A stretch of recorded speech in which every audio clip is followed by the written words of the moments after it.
하나님의 말씀 역대하 7장 11절에서 18절까지 말씀입니다.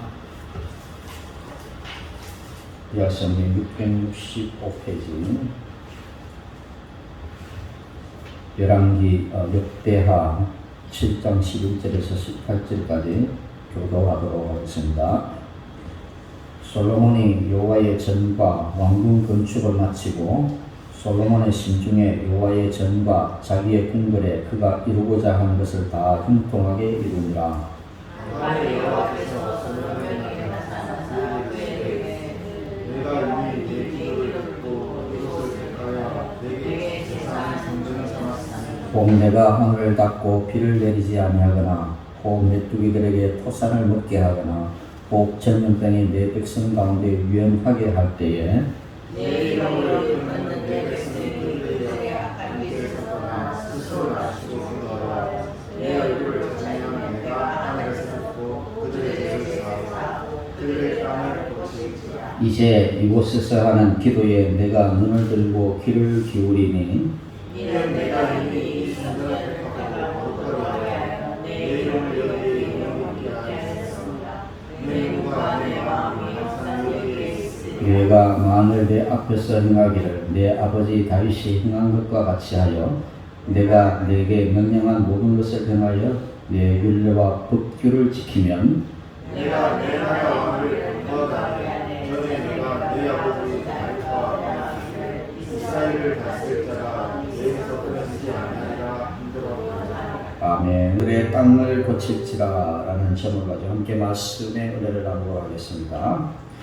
우리가 살아가면서 많은 상처를 입고 그 상처를 쉽게 회복하지 못하는 경우들이 많이 있습니다. 국가적으로 그런 일들이 있죠. 한국의 녹색 뉴딜 정책으로 4대강 살리기에 주안점을 두었던 4대강 사업은 2008년 12월 29일 낙동강 지구 착공식을 시작으로 2012년 4월 22일까지 22조 원의 예산을 투입해 추진한 대하천 정비 사업이었습니다. 옛날에 이명박 대통령이 그렇게 아주 신열을 기울여서 이뤘던 그런 사업이었습니다. 이 사업은 한강, 낙동강, 금강, 능상강 등 4대강을 중설하고 친환경 폴을 설치해서 하천의 저수량을 대폭 늘려서 하천 생태계를 복원한다는 것을 주된 사업 추진 배경으로 하고 그 밖에 노후 제방 보강, 중소규모 댐 및 홍수 조절지 건설, 하천 주변 자전거길 조성 등을 부수적 사업 내용으로 하였습니다. 그러나 문제가 발생했습니다. 물을 가두어 놓으니까 강에는 녹조가 생기고 실지렁이가 생기고 큰빛 이끼벌레가 생기고 메탄가스가 발생하고 그리고 물고기가 떼죽음을 당하고 수질이 악화되는 등등 4대강 사업은 엄청난 환경 문제를 떠안게 되었습니다. 급기야 정권이 바뀌고 난 후에 환경단체들의 거센 반발이 일어났습니다. 그들은 다시 강을 원래대로 복원해야 한다라고 지금도 주장하고 있습니다. 사실 강을 인위적으로 막아버리면 부작용이 생길 것은 당연한 거죠. 강은 그냥 흘러가야 되는데 그것을 사람들이 막아버리니까 어떻습니까? 거기는 녹조가 생기고 강은 죽음의 강이 되어버리고 말았다라는 거죠. 그래서 강은 스스로 흐르게 해주어야 강은 생명을 유지할 수가 있다라는 거죠. 어떤 사람은 그렇습니다. 저 위에서 아이들이 놀다가 강에 오줌을 싸고 이런 밑에서 주부들이 상치를 싣고 거기서 살을 싣고 이렇게 하면 그 오염된 물에 어떻게 해야 되는가 하지만 실제적으로요 그런 물들이 한 50m 정도 흐르면 그 물은 깨끗해진다라고 합니다. 그렇기 때문에 흐르는 물은 생명이 유지가 되는데 그것을 억지로 막아버리니까 강은 죽은 강이 되어버리고 만다라는 거죠. 그런데 이 엄청난 돈을 들여 만들어 놓은 볼을 헐고 다시 강을 원래 상태로 회복하는 일도 만만치 않은 일입니다. 엄청난 돈이 투자가 되는 거죠. 그래서 또 세웠다가 걸었다가 이렇게 하면 얼마나 국가적인 소매가 됐냐라고 하는 것입니다. 그래서 이것은 지금도 우리나라의 어떤 상처로 남아있다는 거죠. 이것뿐이겠습니까? 지금은 호국 봉헌의 달인데 특히 6월 25일은 6.25 전쟁이 발발한 날입니다. 엊그제였죠. 엊그제였는데 이 6.25 전쟁은 다음 세대 청년들이나 아이들은 잘 모릅니다. 그렇죠? 그 전쟁이 얼마나 끔찍한 전쟁이었는지 잘 모릅니다. 설명을 해도 잘 모릅니다. 그래서 이 전쟁으로 남북한의 군인과 민간인을 포함해서 수백만 명이 죽거나 다쳤으며 많은 전쟁과와 이산가족이 생겨났습니다. 또 공장과 같은 산업시설과 학교, 주택, 도로, 교량 등이 파괴되어 이후 몇 년 동안 남북한 모두가 전쟁 복구에 온 힘을 쏟아야 했습니다. 전쟁으로 민족 공동체 의식이 약해졌고 서로 불신하고 적대하는 감정이 깊어지는 가운데 한반도의 분단 체제가 더욱더 견고해졌습니다. 그래서 남쪽은 북쪽을 향해서 이렇게 욕을 하고 북쪽은 남쪽을 향해서 욕을 하는 그런 시대를 우리는 살아가고 있습니다. 월남자 가족과 월북자 가족은 자신이 속한 체제의 끊임없는 감시와 차별을 피할 수가 없었습니다. 그리고 이산가족의 아픔과 민간인 학살로 인한 고통, 미기한 포로 문제는 지금도 계속되고 있는 민족의 아픔인 것입니다. 제주도 4.3 사건, 여러분들 그 사건은 빨갱이들을 수청한다라고 사람들을 무자비하게 죽였던 사건이었지만 실제적으로 거기에는 아무런 죄가 없는 민간인들이 수없이 많이 죽었다라는 거예요. 그렇게 구별하지 않고 다 죽여버리니까 거기에는 빨갱이뿐만 아니라 민간인들도 수없이 그래서 겨우 70년이 지난 오늘에 이르러서 이제는 그 억울하게 죽은 사람들에게 이제는 보상금을 지급하는 일들이 지금 막 시작되고 있는 것입니다. 그 아픔들이요 70년이 지났는데도 아직도 그 아픔은 계속되고 있다라는 것입니다. 무엇보다 6.25 전쟁은 우리 민족에게 씻을 수 없는 큰 상처를 안겨주었습니다. 6.25 전쟁은 3년 1개월가 계속되었고 전쟁으로 인한 인명피해는 민간인을 포함하여 약 450만 명에 이릅니다. 그 가운데 남한의 인명피해는 민간인 약 100만 명을 포함한 약 200만 명이고 공산진영의 인명피해는 100만 명의 민간인을 포함하여 약 250만 명으로 추산을 하고 있습니다. 군인 전사자는 한국군이 22만 7,748명, 미군이 3만 3,629명, 기타 유엔군이 3,194명이고 중국 인민지원군과 북한군의 정확한 전사자 수는 아직도 확인할 수 없는 그런 상태입니다. 전쟁 기간 중 한국은 43%의 산업시설과 33%의 주택이 완전히 파괴되는 엄청난 피해를 입었습니다. 전쟁 이후 70년 동안 우리 남한은 이제는 경제적으로 많이 회복을 이루었습니다. 여러분들 우리나라가요 지금 이 남한이요 지금 세계 10대 경제 대국이 되었습니다. 엄청난 일이죠. 여러분들 이 작은 나라 남쪽에 조그마한 이 나라가 세계에서 10번째 손가락 안에 드는 경제 대국이 되었다는 기적이 아닐 수가 없다는 겁니다. 이렇게 이 나라는 경제적으로는 입은 상처는 다 회복되었다 할지라도 우리 민족의 아픔인 이산가족의 아픔은 아직도 아물지 않은 채 현재 진행형인 것입니다. 얼마나 많은 분들이 북한에 있는 가족들을 만나고 싶어 할까요? 그래서 명절만 되면 저 판문점에 가서 저 통일전망대에 가서 북쪽을 바라보면서 하면서 눈물을 흘리면서 고향 땅에 돌아가고 싶은 마음을 억제하지 못하고 거기서 한없이 눈물을 쏟아내는 사람들이 지금도 있다라고요. 그런데 80, 90이 넘은 노인들이 지금 한 사람 죽어가고 있습니다. 그렇지만 그 후손들 아직도 만나지 못하는 가족들 때문에 그들의 아픔은 아직도 계속되고 있다라는 것입니다. 오늘 이런 아픔들이 어떻게 치료가 되어져야 될까? 오늘 우리는 이 본문을 통해서 한번 살펴보도록 하겠습니다. 오늘 본문은 한 나라가 아픔과 어려움을 겪을 때 어떻게 해야 하는가를 보여주는 그런 말씀인 것입니다. 솔로몬은 다윗 왕의 아들로서 하나님의 기름 부음을 받아 이스라엘의 세 번째 왕이 되었습니다. 솔로몬은 왕이 된 지 4년이 지난 어느 날 여호와 하나님을 위하여 성전을 건축하기 시작했습니다. 그리고 성전 건축을 시작한 지 7년 만에 드디어 성전이 완공되었습니다. 엄청난 규모의 구축 사업이 완성되는 그런 순간이었습니다. 지금은 집 한 채를 짓는데 별 힘이 들지 않지만 그때는 이 건물 하나를 짓는데 엄청난 힘이 들었다. 무려 7년 동안 기간 동안 그렇게 성전을 건축을 했는데 그 당시로서는 이 성전 건축이 엄청난 국책 사업이었다라는 겁니다. 솔로몬은 이 거대한 국책 사업인 성전을 완성한 후에 하나님께 제단을 쌓고 기도를 했습니다. 그러자 하나님께서 그 기도에 응답을 하셨습니다. 하나님께서 어떻게 응답하셨는지 역대하 7장 1절을 우리가 함께 읽어보도록 하겠습니다. 1절 솔로몬이 기도를 마침에 불이 하늘에서부터 내려와서 그 번제물과 제물들을 사르고 여호와의 영광이 그 성전에 가득하니 제가 분명히 같이 있자고 했죠. 근데 같이 왜 안 있습니까? 그러면 저도 별로 재미가 없습니다. 같이 한번 읽어볼까요? 솔로몬이 기도를 마침에 불이 하늘에서부터 내려와서 그 번제물과 제물들을 사르고 여호와의 영광이 그 성전에 가득하니 기도를 하니까 응답이 나타났다는 증거였다는 거예요. 솔로몬이 하나님께 감사 기도를 마치자 하나님의 영광이 성전 위에 나타났다라고 말씀합니다. 하나님의 영광을 본 솔로몬 왕과 백성들은 모두 하나님께 감사의 예배를 드렸습니다. 성전이 완성되고 온 이스라엘 백성이 하나님께 감사하면서 성전 봉헌식을 마친 후에 하나님께서 다시 솔로몬에게 나타나셔서 다음과 같이 말씀하셨습니다. 13절과 14절 말씀을 또 한번 같이 읽도록 하겠습니다.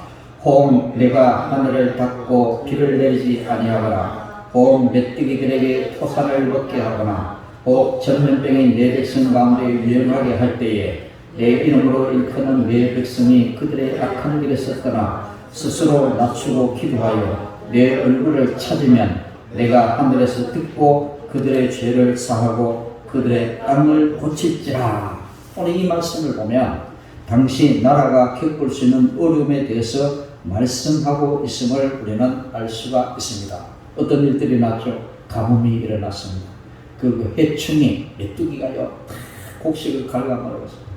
우리나라도 요즘에 메뚜기 떼들이 나타납니다. 제가 어릴 때는 이렇게 들려가가지고 멧돼지를 잡아가지고 주문에 집어넣어가지고 나중에 집에 가져와서 반찬 해먹기 정말 맛있습니다. 메뚜기 날개를 딱 떼고 다리도 딱 떼고 달달 볶아가지고 기름에 볶아가 먹으면 얼마나 맛있는지 몰라요.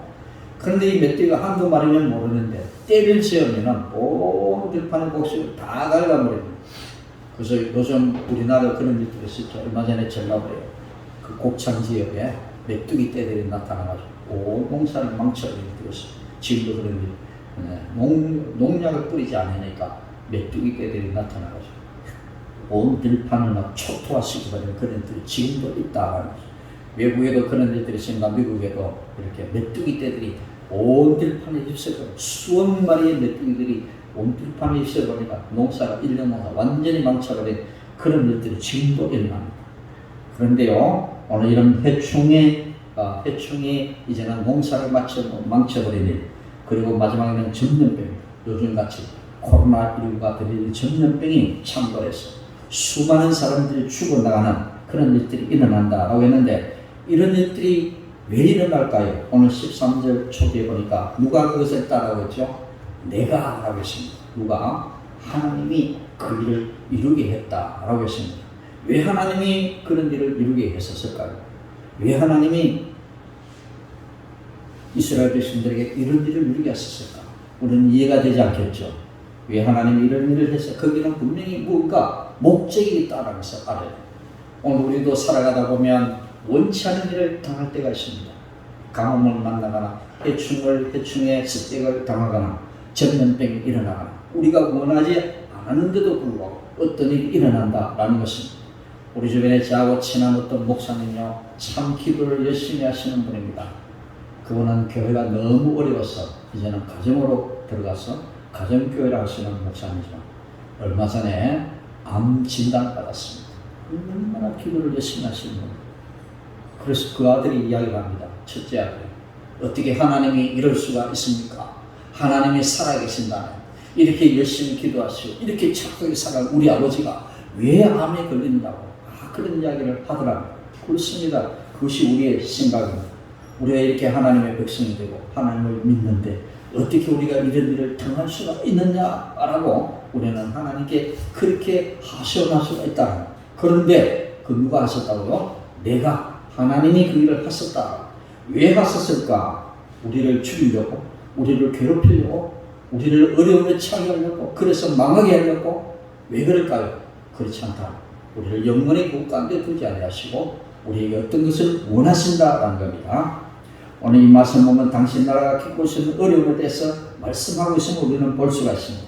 이 말씀은 오늘 우리에게도 동일하게 주시는 하나님의 말씀입니다. 나라에 어려움이 있을 때 가장 먼저 무엇을 해야 한다라고 말씀합니까? 가정에도 어려움이 나오고 개인적으로도 어려움을 만납니다. 그럴 때 우리는 어떻게 해야 된다라고 말씀합니까? 바로 우리 그들이 악한 길에서 떠나야 한다라고 하나님이 말씀을 하십니다. 하나님 왜 가뭄을 주시고 해충을 주시고 전쟁때를 주실까요? 우리로 하여금 악한 길에서 떠나게 하시기 위하여 이런 일들을 주셨다라고 말씀을 합니다.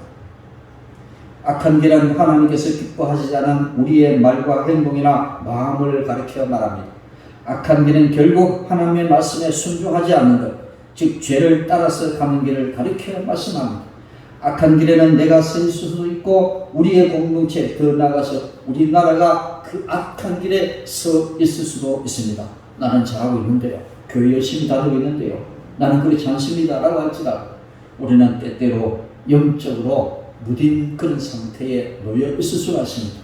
하나님께 대한 민감하지 못하고 영적으로 무기력한 상태에 놓일 때가 있다라는 것입니다. 그때 하나님께서 우리에게 바로서 정신을 좀 차리라고 오늘 우리들에게 가뭄을 주시기도 하고 해충을 주시기도 하고 전염병을 주시기도 하신다라는 겁니다.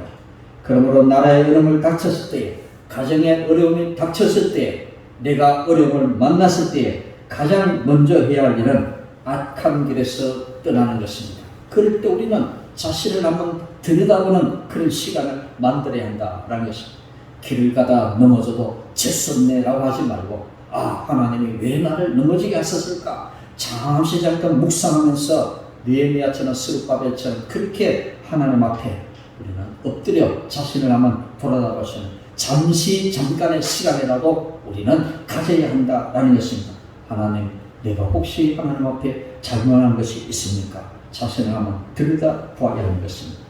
그래서 우리는 한마디로 말하면 우리의 잘못된 길에서 돌이켜서 이제는 하나님 앞으로 우리가 나아야 한다는 것을 가르쳐 말씀합니다. 6.25 때 우리는 어떻게 했을까요? 1950년 7월 2일 전쟁이 일어난 지 얼마 되지 않은 때에 이승만 대통령은 6.25가 일어난 지 정확히 일주일 만에 부산으로 피난을 내려갔습니다. 이때 부산 초량교에서는 6.25 전란에 따른 나라와 민족을 위한 구국 기도가 열리면서 당시 이북에서 내려온 많은 기독교 지도자들과 전국의 목사님들과 성도들이 함께 풍전등화 같은 한국과 한국민을 위한 기도를 하기 시작했습니다. 여러분들은 이렇게 전쟁이 일어나니까 순식간에 그냥 부산까지 밀려왔습니다. 낙동강만 딱 남겨둔 채 순식간에 그렇게 했는데, 근데 어떻습니까? 이제 조금만 있으면 나라가 완전히 망해버립니다. 이런 풍전등화 같은 이때 전국에 있는 기독교인들이, 기독교 지도자들이 초량교회, 부산 초량교회에서 엎드려 기도하기 시작합니다. 그래서 기도하기 시작합니다. 하나님, 우리가 정말 잘못했습니다. 회개의 기도를 드리면서 나라를 구해주실 것을 그렇게 하나님 앞에 기도했던 것입니다. 하나님께서 초량교회에서 드린 구국기도의 기도를 들으시고 역사하셔서 안보리의 한국 참전이 절대 다수결로 통과되게 하셨습니다. 유엔 안보리 상임 이사국 중 한 나라라도 반대표를 던지면 유엔군의 한국정 참전은 불가능한 그런 상황이었습니다. 그런데 그때 유엔 상임 이사국 중 중국 대표는 이날 차를 타고 회의장으로 달려오다가 차가 갑자기 타이어가 펑크가 나고 엔진 고장이 나서 회의 시간에 참석하지 못하게 되었고, 소련 대사는 전날 저녁 늦게까지 파티에서 술을 얼마나 많이 마셨는지 아침부터 배탈이 나서 병원 신세를 지느라고 도저히 회의 참석을 할 수 없게 되었습니다. 이렇게 두 사람의 반대국 대표들의 불참으로 극적으로 유엔군의 한국 참전 결정이 이루어졌던 것입니다. 중국이나 소련이 두 나라 한 나라도 난 반대오라고 하면 유엔군이 우리나라를 도와줄 수가 없습니다. 하나님께서 우리나라를 사랑하시고 풍전등화의 위기에서 구원코자 미리 이렇게 손을 쓰셨던 것입니다. 만약 소련의 스탈린이 김일성의 연락을 받고 안보리 회의에 대사를 보내서 거부권을 행사하라고 그렇게 지시를 했다면 유엔 참전 결정이 이루어지지 않았을 것이고 아마도 오늘의 대한민국은 존재하지도 않았을 것입니다. 이 전쟁의 와중에 기도가 무슨 일인가 우리는 그렇게 생각할 수 있겠지만 이런 와중에 기도가 무슨 일인가 이렇게 군대를 준비하고 열심히 노력해서 전쟁을 해야지 이럴 때 기도가 무슨 일인가 싶지만은 이 기도가 결국은 이 나라를 구했던 것입니다. 초량교회에 모여 우리가 잘못했습니다. 하나님 용서해 주시고 이 나라를 구하여 주십시오라고 하는 이 회개의 기도가 이 나라를 구했던 것입니다. 낙동강만 건너면은 이 나라는 완전히 소멸이 되는 그런 찰나에 이런 회개의 기도가 하나님의 마음을 움직이게 되었고 유엔이 한국 참전을 결정하고 드디어 인천 상륙 작전이 이루어지고 9.28 서울 수복이 이루어졌던 것입니다. 상상하지 못한 일들이 일어났던 거죠. 도저히 불가능한 일들이 일어났다라는 것입니다. 여러분들 그렇습니다. 우리가 지금 감당할 수 없는 어려움에 직면했다면 이제 우리는 그 악한 길에서 떠나야 합니다. 그런 다음 또 해야 할 것이 있습니다. 그것은 우리 스스로 낮추고 하나님께 기도하며 하나님을 찾는 것입니다. 영적 무감각에서 벗어나서 하나님 앞에 나아가 하나님을 찾아야 되는 것입니다. 스스로 낮춘다는 것은 내가 왕이라고 생각하는 교만한 마음에서 떠나 하나님을 다시 왕으로 인정하고 그분 앞에 겸손해지는 것입니다. 우리가 왕 앞에 서면 우리가 머리가 숙여지지 않겠습니까? 옛날에는 왕에게 시선도 마주치지 못했습니다. 요즘 우리가 대통령 앞에 가서 악수도 하고 웃기도 하지만 옛날에는 그렇지 않았습니다. 왕 앞에 가면 무조건 엎드려야 했습니다. 얼굴을 맞아 눈도 마주치지 못했습니다. 왜 그렇습니까? 왕 앞에서는 지극히 작은 자가 되어지는 것입니다. 우리가 하나님 앞에 설 때는 스스로 자기를 낮춰야 한다라는 것입니다. 하나님 앞에 겸손한 마음 없이는 우리는 하나님 앞에 참된 기도를 할 수가 없습니다. 그렇게 기도하며 하나님을 찾는다는 것은 하나님의 도우심을 바란다는 그런 의미인 것입니다. 하나님 나라의 왕으로서 모든 것을 다스리시는 하나님께 겸손한 마음으로 기도하면 하나님 우리의 기도를 들으신다라는 것입니다. 여러분 그렇습니다. 내가 이렇게 나라를 위해서 기도하고 가정을 위해서 기도하고 나를 위해서 기도할 때 우리는 먼저 하나님 앞에 스스로 자기를 낮추고 하나님의 도움을 구해야 하는 것입니다.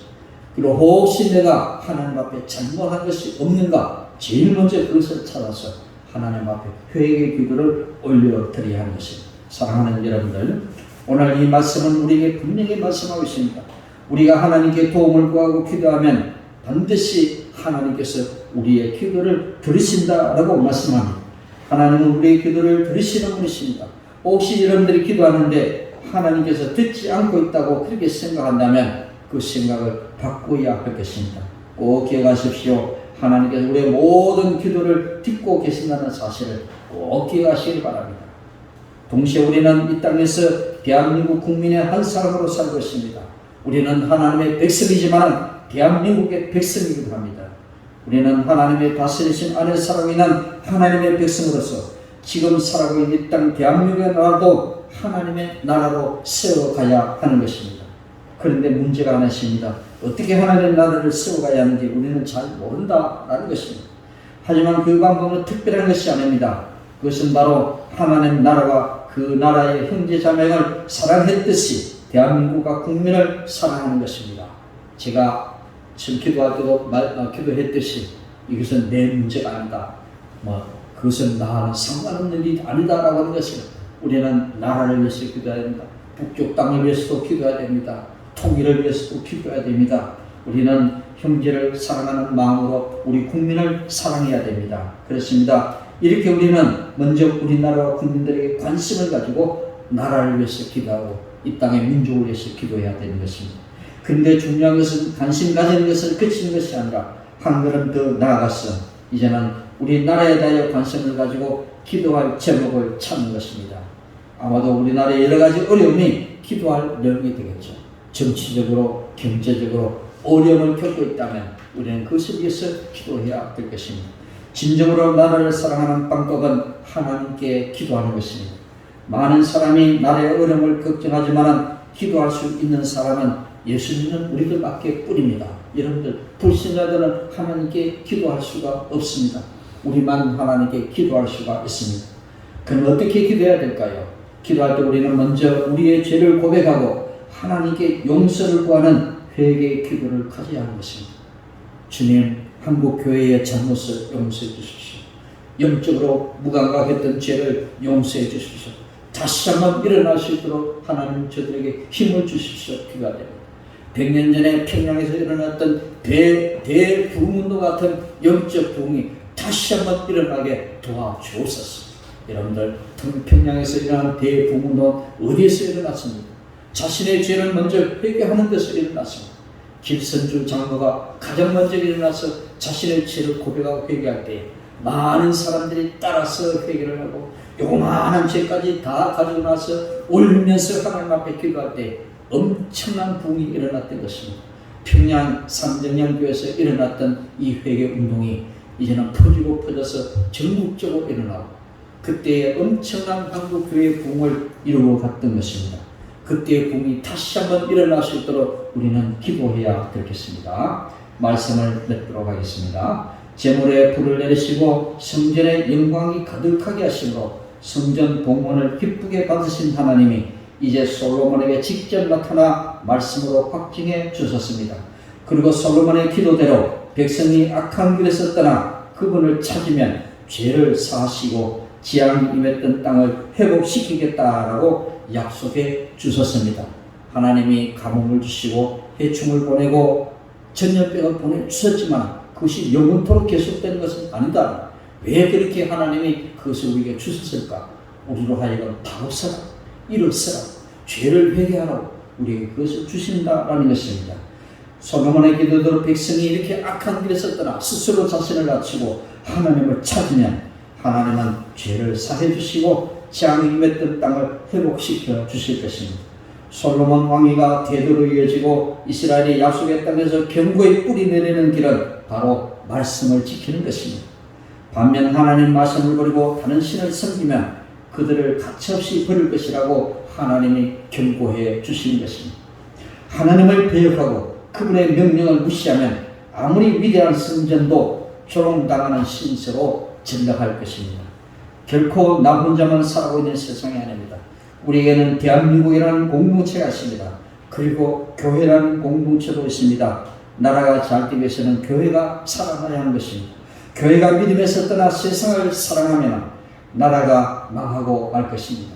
진정 나라를 아끼고 교회를 사랑하고 내 가정을 소중하게 생각한다면 내가 먼저 하나님과의 관계를 따져봐야 할 것입니다. 내가 얼마나 하나님과 가까우냐, 그 관계를 먼저 따져봐야 할 것입니다.